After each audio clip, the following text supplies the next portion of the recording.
अपने काम के दौरान इंसान को हर तरह के व्यक्ति के साथ रहना पड़ता है। मुझे पता है कि जो व्यक्ति तुम्हारा साथ मांग रहा है या फिर सिर्फ तुम्हारी रज़ा चाहिए उसे ताकि वो आगे बढ़ सके उस काम में, तुम्हारे पक्ष का हिस्सेदारी मांग रहा है, उससे तुम घबराते हो कहीं ना कहीं। देखो, मैं तुम्हें एक बात कहूँ, बहुत कम बात करो और जितना करो उतना सिर्फ अच्छी बात को कहो, कुछ भी बुरा मत करो। बस यही एक नीति को अपना कर चलो और हर तरह के लोगों के साथ काम करना आना चाहिए तुम्हें। हर व्यक्ति सरल नहीं होता, हर व्यक्ति जटिल नहीं होता। दोनों तरह के लोगों के साथ मिलजुल कर कैसे चलना है ये तुम्हें आना चाहिए। कहीं ना कहीं तुम कुछ वक्त के लिए अपनी अच्छाई को खो दिए थे। तुम्हारी वो अच्छाई लोगों के कारण और लोगों की चालाकी के कारण कहीं गुम हो चुकी थी, लेकिन वो पुनः से जागृत होनी शुरू हुई है। जहाँ तुम्हारी अच्छाई जागृत होगी तो देख लेना, बुरा से बुरा व्यक्ति भी तुम्हारे साथ बहुत मधुर संबंध बनाकर चलेगा। और याद रखो, जो व्यक्ति शक्तिशाली है, जिनका चरित्र थोड़ा बुरे कड़े रूप में प्रतीत होता है ना, वो लोग भी तुम्हारी रक्षा करने आ जाएंगे और कोई तुम्हारे ऊपर आंख उठाकर भी नहीं देखेगा। तुम केवल अपनी अच्छाई को जारी रखना और घबराए बिना इत्मीनान से काम करो। एक और बात मैं तुमसे कहना चाहता हूँ कि अच्छे होने और अच्छे होने का ढोंग करने में फ़र्क होता है, जो तुम समझ नहीं पाते हो।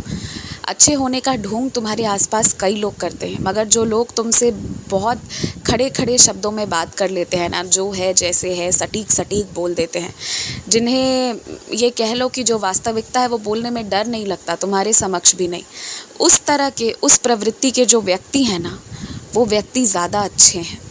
हो सकता है उनके बाकी कुछ गुण, कुछ चीज़ें अच्छी नहीं हो, लेकिन कुछ मामले में वो जो साफ साफ बोलते हैं ना, वो ज़्यादा अच्छे हैं तुलना में उन लोगों के जो सिर्फ मीठी मीठी बातें करते हैं, तुम्हारे हाँ में हाँ मिलाते हैं।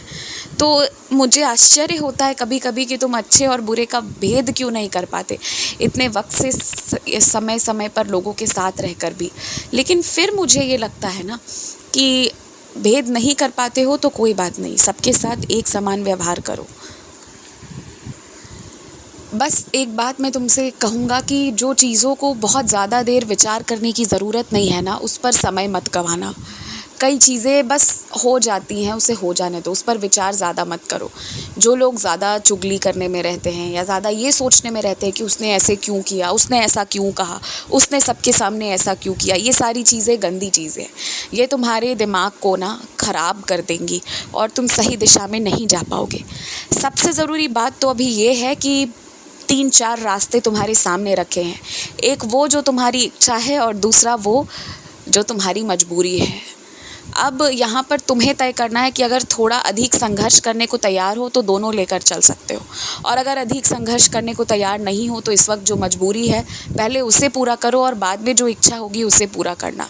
अब ये तुम पर आश्रित है, पूरी तरह से ये तुम पर ही है और तुम्हारे मेहनत पर है कि तुम क्या लेकर चल सकते हो और क्या नहीं। तो ये जो तुम मुझसे पूछ रहे हो ये मैं तुम पर छोड़ रहा हूँ, तुम्हें जो ज़्यादा ठीक लगे तुम वो करो। अगर ज़्यादा चिंता करोगे ना तो तुम किसी भी मंजिल तक नहीं पहुँच पाओगे। आराम आराम से काम करोगे तो अपने मंजिल तक पहुँच जाओगे।